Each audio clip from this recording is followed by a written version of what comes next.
बेटे के घर आओ हे जननी, बेटे के घर आओ।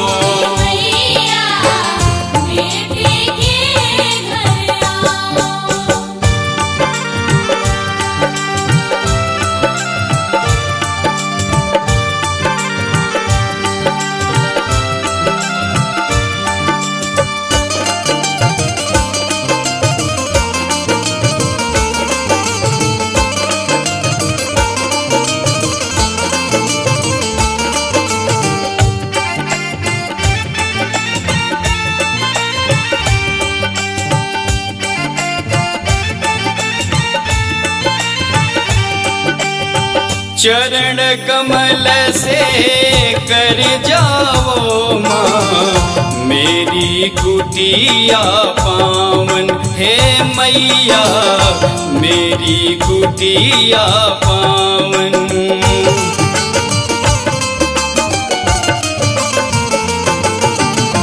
चरण कमल से कर जाओ माँ मेरी कुटिया पावन, हे मैया मेरी कुटिया पावन। हूँ गरीब है रूखा सूखा, हूँ गरीब है रूखा सूखा, प्रेम से भोग लगाओ हे मैया बेटे के घर आओ।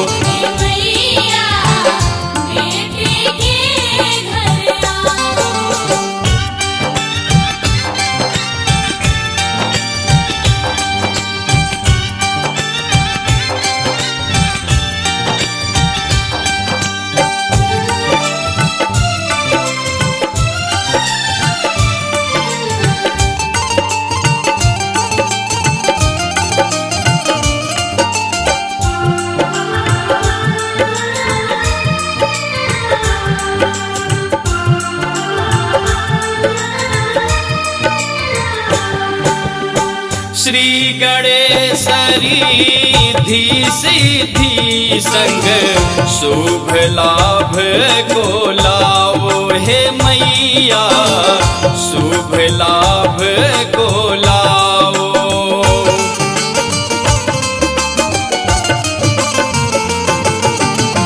श्री गणेश रिद्धि सिद्धि संग शुभ लाभ को लाओ हे मैया शुभ लाभ को लाओ।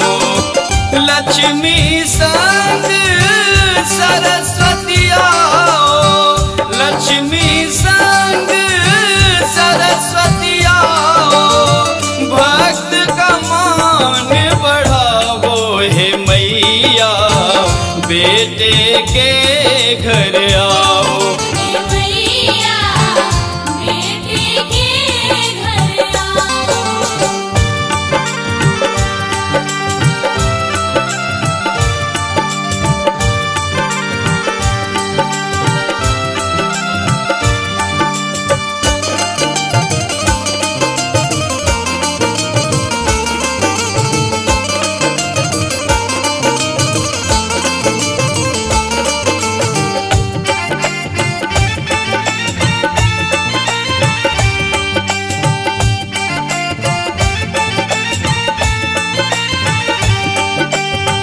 अन्नपूर्णा जय जग जननी, सुन लो विनय हमारी हे जननी, सुन लो विनय हमारी।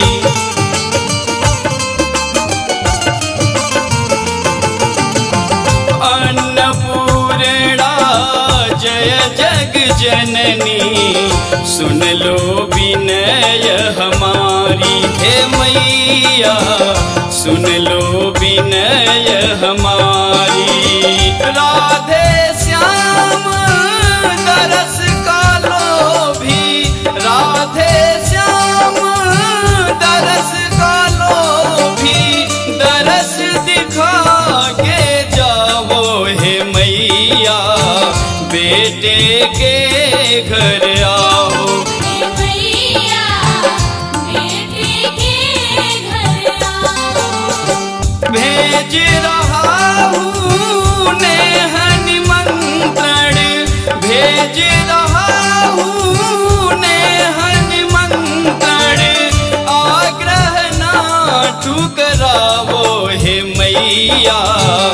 बेटे के घर आओ, हे जननी बेटे के घर